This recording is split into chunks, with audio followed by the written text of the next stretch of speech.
You're listening to the Kitchen Confession Podcast with Chef Mary Mamalidi.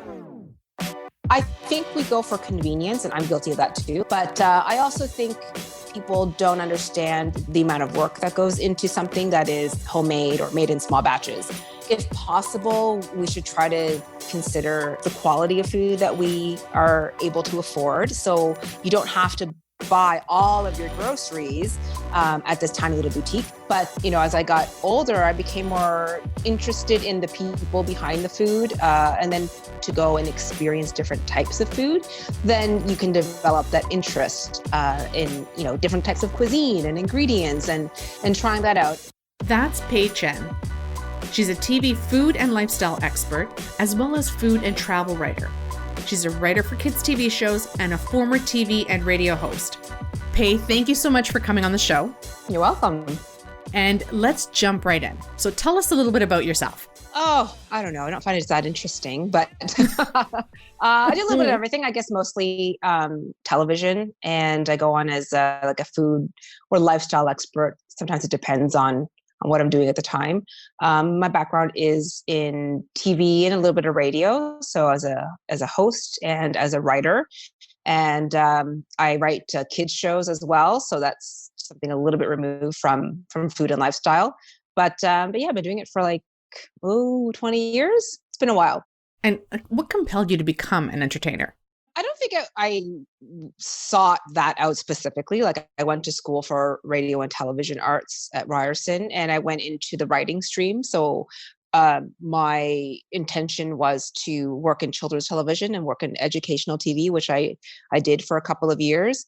And, so sometimes things kind of happen in your life that lead you, down different paths. And then an opportunity came up where a TV station was hiring for a new on-air host, and I applied, on a whim. I didn't have any experience. I was in my early 20s, and but I kept making it a few steps further, and then that ended up being my first TV hosting job, which I had for quite a few years. And then, of course, once you kind of have that experience under your belt, it can lead to other things, and that's pretty much what's happened. Oh, that's cool. I know that you are a fellow foodie, but where did your love of food come from? I wasn't always interested in making food. I really, in university in my 20s, I was not a very good cook. My mom, oddly enough, didn't really teach us much about cooking. She didn't want us to, to study and get really good grades. But then when I moved away to university, I just ate carbs. That was the only thing I ate, like most broke university students. You just eat pasta and bread and potatoes and all of that sort of thing. I think probably in my mid 20s, I started watching a lot of Food Network, actually, because I had a TV in my office, and I would leave. I was probably supposed to monitor our own station, but I used to leave it on the Food Network all the time. So I would spend most of my day in my office with the Food Network on in the background. And this was when they did it their shows were very instructional. So it was Anna Olsen, Ina, and it was all how to, and I found it really interesting. And I think I decided, okay, I want to try this. Also, it's probably a bit of a money saving thing. I didn't eat out much. If I didn't have the money, I didn't spend it. So I didn't make a lot of money. I just certainly didn't spend a lot of money eating out.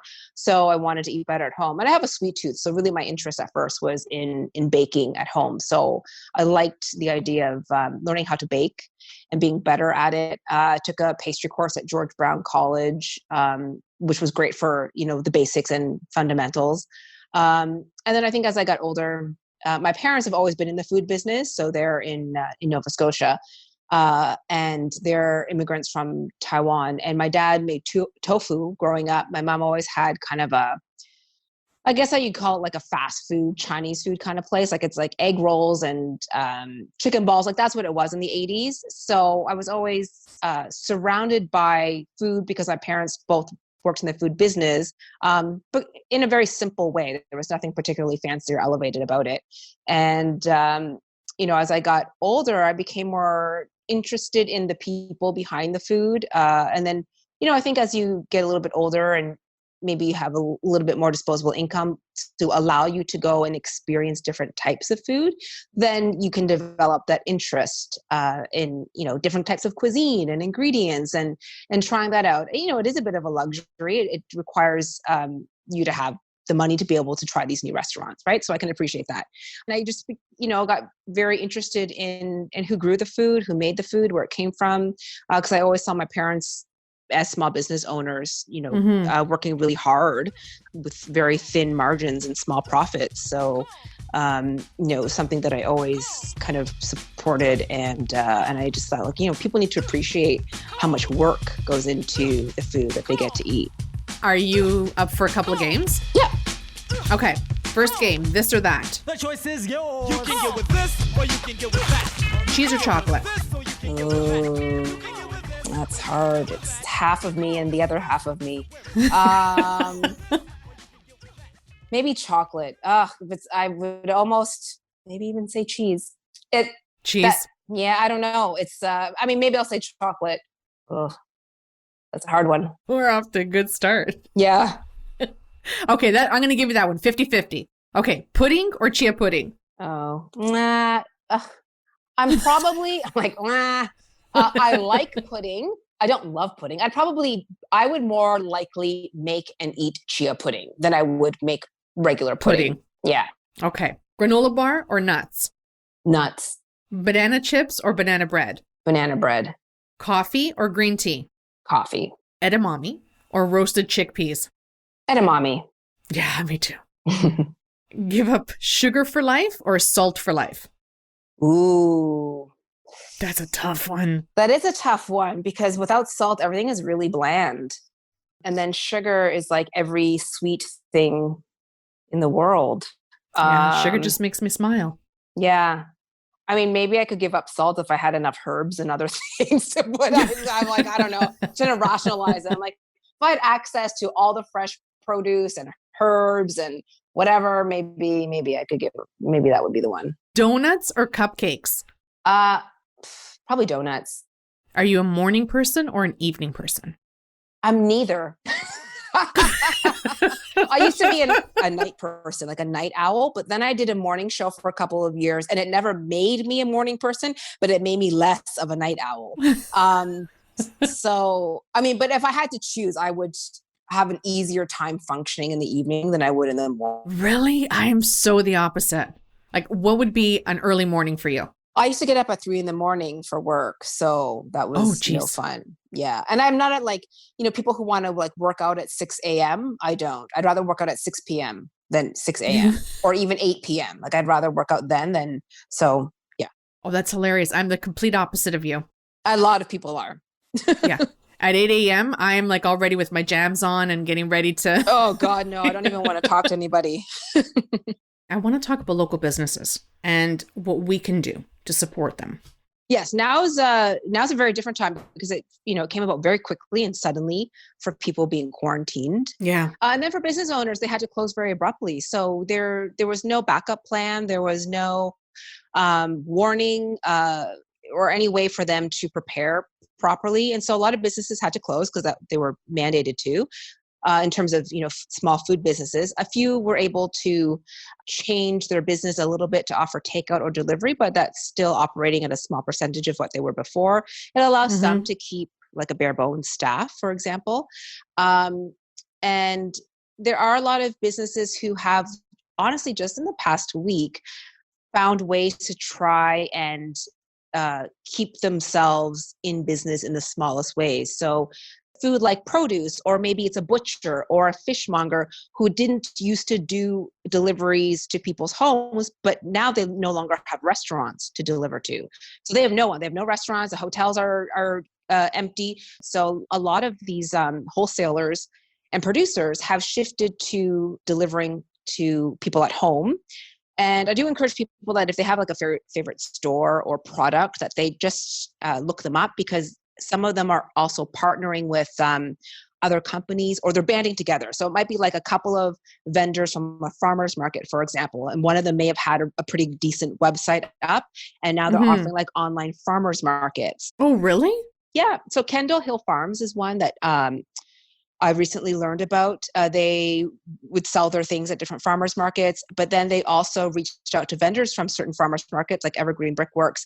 And what they do is on Thursday at noon, they open up their online farmers market so you can see what's there. You can order it to have it delivered the next week. And I mean, I think people can appreciate too that a lot of these vendors, they have limited quantities. So it's not like going to your big box store and being able to order whatever you want and as much as you want. So there's a lot of businesses that have really been quite quick to adapt in the past few days. Like the Pie Commission is one place that they're delivering pies, frozen pies. Love them. And Manning Canning is another great little company. They do preserves and jams and shrubs.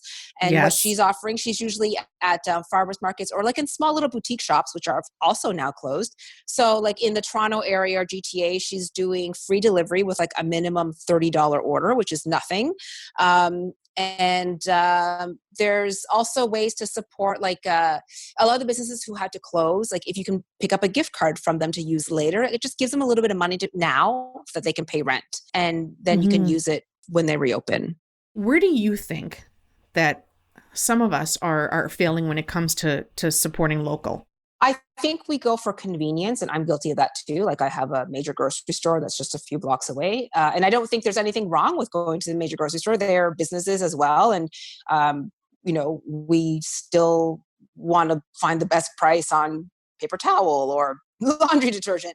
I think if possible, we should try to consider the quality of food that we are able to afford. So you don't have to buy all of your groceries at this tiny little boutique. It could be probably quite cost prohibitive.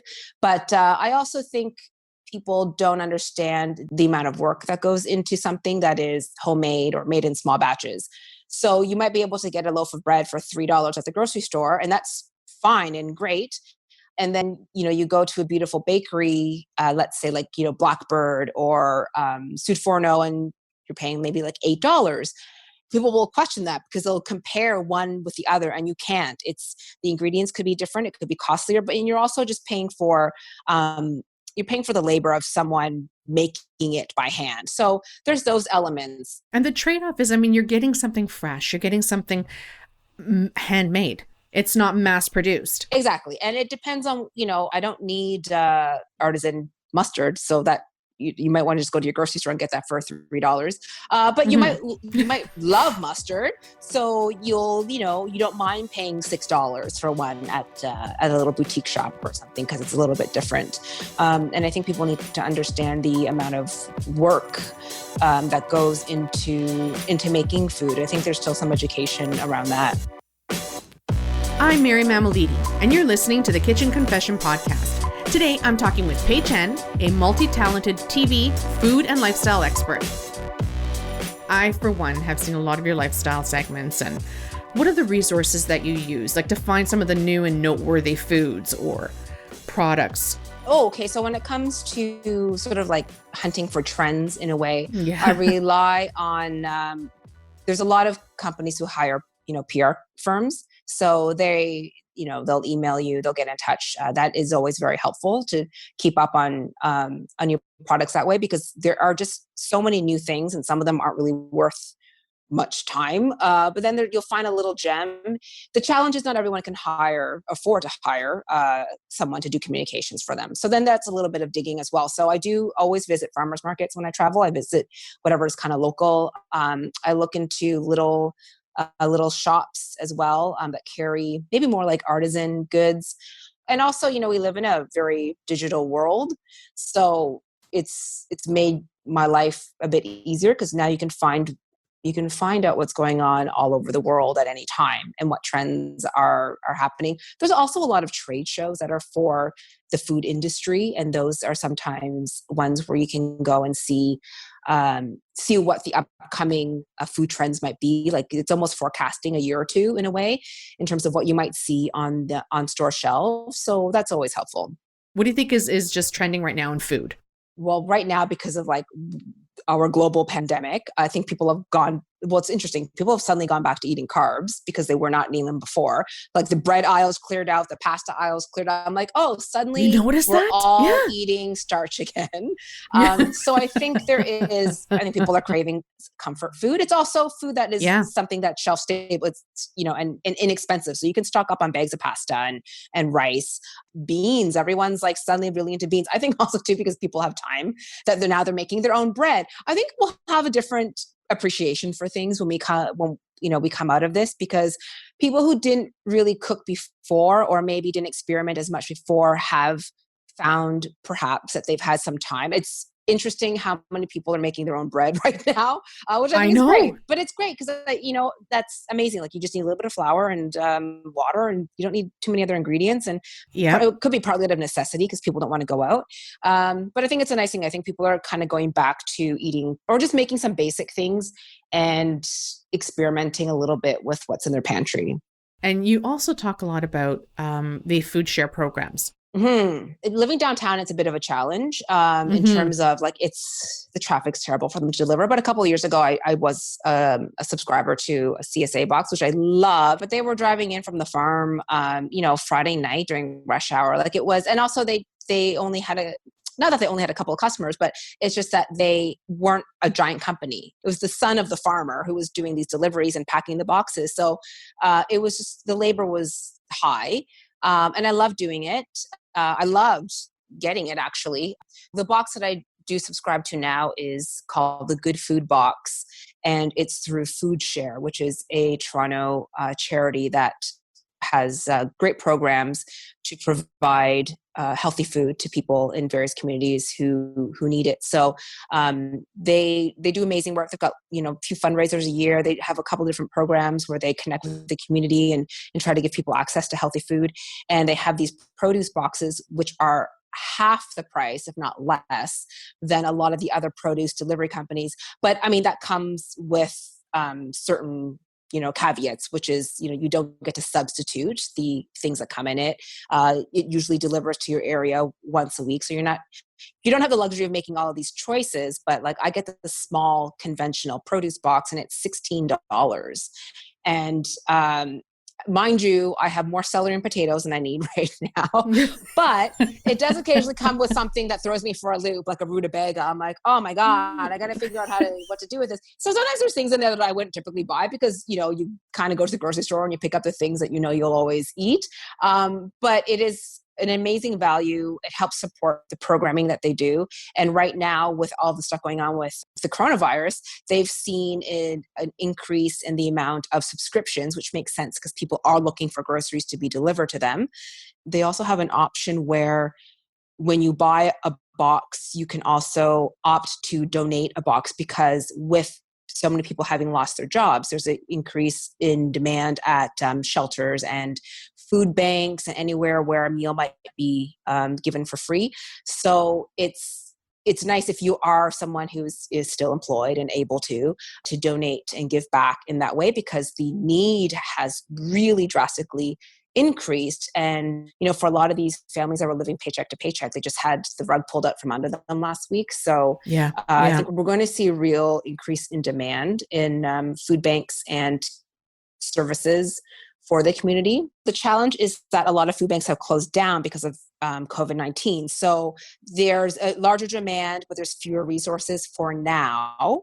So there's fewer places for people to access food, and there's more people who need it, but just with the restrictions on what can be open it's really challenging. I'm going again to volunteer at St. Felix, which is a community center in Toronto's kind of downtown area. They have a kitchen there and they provide meals for homeless or anyone who needs it.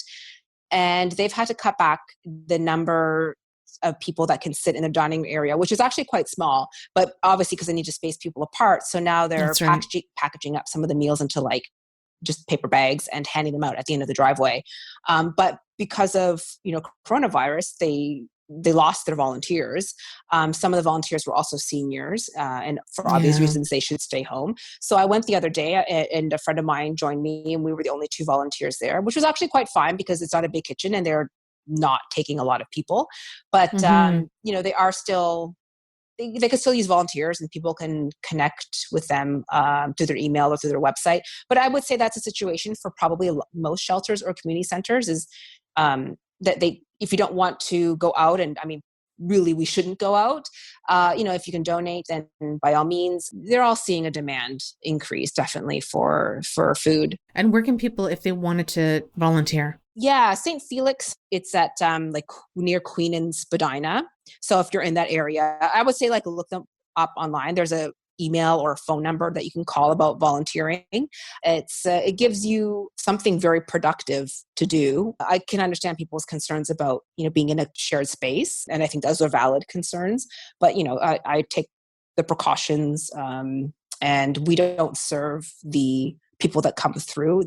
It's the staff of the facility that does that. So there is no interaction between myself and the people there who are dining. I just solely stay in the kitchen and I pick through salad greens and, do whatever else. It's like, no, it's like you might like organize the walk-in fridge, do some dishes. Like you're just there to be an extra pair of hands. Any way to help out. Yeah.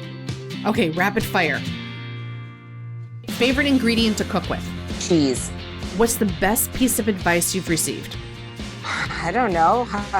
I'm like, have another slice? Like, I feel like that's pretty good advice. What's your favorite curse word to use in the kitchen? What cookbooks are you into right now? Oh, that's a tough one for me because I have a lot of books that are very specific. I am a fan of like Martha Stewart. Some of her books are like, they're great instructional baking books. Anna Olson for the same reason. Yes. I've got the Ottolenghi Simple, which I haven't done a lot out of, but it's got beautiful vegetable dishes. I think The Joy of Cooking is a really great one, like staple to have in the home, even though it's all text. There's not really there's no photos in it. There's a few drawings. Yeah. It's just like a good like reference Bible to have. And I get books to review. So I'm actually going out and buying 20 books at a time. But a lot of the ones now are they're plant-based, which I think is great because I think a lot of people who are meat eaters, just by habit and tradition, are a little nervous about making vegetables the center of a meal. So I think all of these plant-based books that are coming out, or more vegetable-forward books, I guess, can help people build confidence in terms of experimenting with making their vegetables a bit more flavorful, making them a bigger part of the meal that they're having. So I think that's nice that it's moving in that direction. This is usually where I ask my guests to share a kitchen confession with us. I've had like the baking fail, which is so frustrating. I like baking more than I like cooking. I like cooking because I have to feed myself. But if I have time on my hands, I'll probably like whip out a baking book instead to like try something new.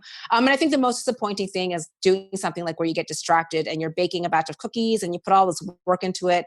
And I've done this more than once where when you double a recipe, which is always a mistake because you will usually not double it properly as you're going along, right? Like, so you'll double a recipe and then, I'll have added only half the flour, but then doubled the butter. And I always get like, you have to be really focused if you're going to either half a recipe or double it. Because you have to do the math and remember what you've, already done. Yeah. But so that's always disappointing, like to pull out a tray of cookies that you're so excited about bringing to someone's dinner party. And then you realize that you, in fact, have like quadrupled the butter, but have only half the amount of flour. And you just have this like sheet. Well, and it also feels so wasteful because you're like, I can't salvage this. I can't do anything with this. And all the time that you put into it. So it's frustrating. Like nobody eats it. I don't serve it to anyone, but it's just so, it's so maddening. Yeah. See, I did it once where, because the butter can be tricky in chocolate chip cookies, right? So, what would have happened to mine was all mine combined and they became one big sheet cookie. Yeah. So I served it. I didn't care. Sometimes it can be okay. Like I've done it once where I doubled the butter, but not the flour. And it just turned out they were very flat and very buttery. But if you stray too far, there's no coming back from it. We've all had those. Yes, we've all had that. If listeners want to reach out, find you, get to know more about you, connect with you, where can they find you? Online is great, like Instagram or Twitter @Pay Chen. it's, you know, I'm online a lot. So if they want to see what I'm up to, that's probably the best spot. And they really should, because you were absolutely hilarious. Thank you. Thank you so much for joining me today. It has been so much fun. Oh, you're welcome. It was my pleasure. It's that time. We've reached the end of another show. Be sure to visit kitchenconfession.com for more recipes and foodie finds. I'd like to thank producer and editor Matt Agnew, and I'm Mary Mamalidi. See you at the next episode.